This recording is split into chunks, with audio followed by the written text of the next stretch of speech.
Hello guys and girls, welcome to Competitive Console Gaming. My name is Aardvark, and today we finally have our very first Halo 2 Anniversary map feature for you guys. This map is titled Savant, and it was created by myself and Satan's Pimp. Savant is an asymmetrical map built for 2 to 4 players and supports Slayer and Oddball. Now the first thing you're going to notice on this map, aside from the really cool aesthetics that we took a long time to work on, it's got this really cool floating island theme for the skybox.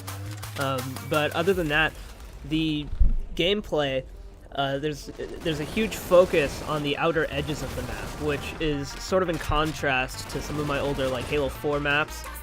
In Halo 4 I made a lot of symmetrical maps where oftentimes, it fell into the kind of trap of, the typical trap of symmetrical maps having the top mid be the most powerful and yet risky position. We kind of wanted to stray away from that, definitely with this map. And so I went with a different, a more unique design. I've always kind of been better at asymmetrical maps anyway, so it made more sense for our first map and our first feature to go this route anyway. And that focus on the outer edges is really, really important. Both of the the most powerful positions on the map are along that outer edge, but you have the power weapons drawing players into the more central areas of the map, like that really open blue courtyard and the atrium. The two main power weapons on the map are the sniper rifle, which spawns in that blue courtyard, and the sentinel beam, which spawns down in the atrium, which are both really open and low and exposed points on the map. So you really have to,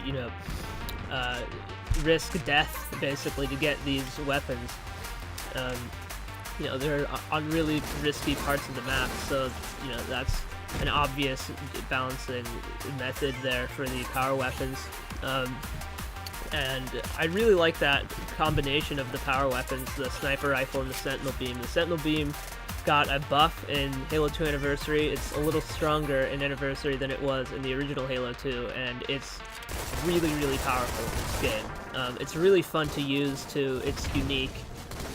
So I definitely wanted to go with something more unique. I could have easily just put like a rocket launcher, or what a lot of people are opting for is a brute shot down there in the atrium, but I really wanted to mix it up. So I've got the sentinel beam there, and then of course the sniper rifle is basically a necessity on these really competitive 1v1 and doubles maps, in my opinion. I'm expecting tons of amazing clips on this map if it, gets popular enough. And then the next thing to talk about would be the power positions themselves. I've talked a little bit about how they're on the outer edges of the map, but the way we've balanced them is really awesome. It kind of plays into the fact that we wanted to stray away from players just kind of gravitating towards the center of the map, because we had to then think, okay, since these positions aren't the most exposed areas on the map, how else can we make them, less powerful, or more risky? Actually, they're still very powerful, obviously, but they're way more risky than any other position on the map, especially Orange Window, which is the most powerful position on the map, but it's so easy to get flanked at Orange Window, and same thing with Green, which is the other power position on the map. It's easy to get flanked, but not nearly as easy as Orange, because it's not nearly as powerful, but the teleporters kind of make it easy to flank each other. They're each like on the back areas of the power positions, basically right behind each of them, which makes things really interesting for a lot of reasons. The teleporters are there to serve multiple purposes. They keep the game fast-paced, which is great for 1v1s especially. They also, again, they're basically counters to these power positions. Especially at Orange Window, it's really, really hard to watch. The teleporter and the powerful sightline is like they're completely opposite directions from each other. So there's that obvious balancing aspect there. But also the teleporters are there to sort of break up the predictability on the map. The map itself and the players on the map are, much harder to predict when players have so many options as far as how they traverse the map, and the teleporters sort of play into that. As well as the teleporter, or not the teleporter, the tunnel that you can see right there after I just ported.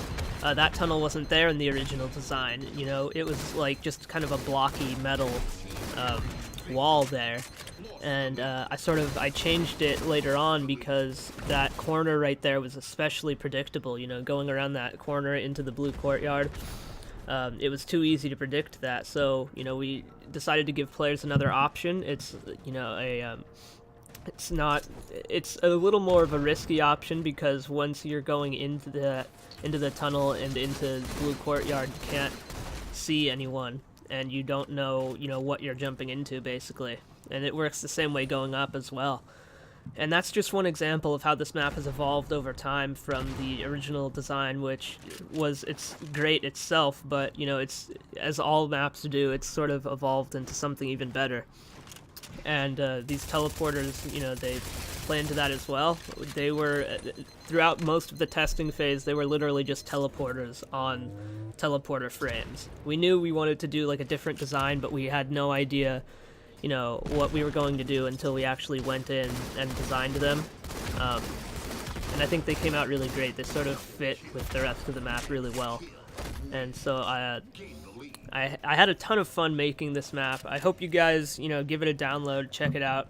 You know, it's a really, really great map, in my opinion, and we need feedback to make it better. So I hope you guys give it a download and give us some feedback. Anyways, don't forget to subscribe and drop us a like if you want to see more videos just like this on this channel. I'm really excited to do more of these. Thanks guys, Aardvark out.